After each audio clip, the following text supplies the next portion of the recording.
Hello everyone, today I will show you how to fix microphone not working in OBS Studio. And here's how it is done.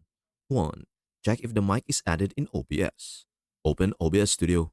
Go to the audio mixer panel. If you don't see your mic, add it manually. Click plus under Sources, Audio Input Capture. Select your microphone and click OK. 2. Set the correct mic in OBS. Go to Settings, Audio.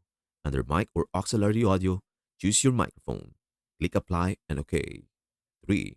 Adjust mic levels in OBS. In the audio mixer, check if the mic volume bar moves when you speak. 2. If not, click the gear icon, Filters. 3. Adjust mic levels in OBS. In the audio mixer, check if the mic volume bar moves when you speak. If not, click the gear icon, Filters. Remove any noise suppression or noise gate that might mute your mic. 4. Use the correct sample rate. Go to Settings, Audio in OBS.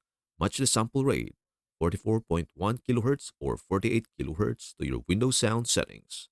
Open Sound Settings, Device Properties, Advanced. Check the sample rate and set it the same in OBS. And that is everything you need to know about how to fix microphone not working in OBS Studio. Before we end, may I humbly ask you a favor? Please do like, share, and subscribe to our channel. This means the world to us. Thank you so much for watching. We hope to see you in our next video.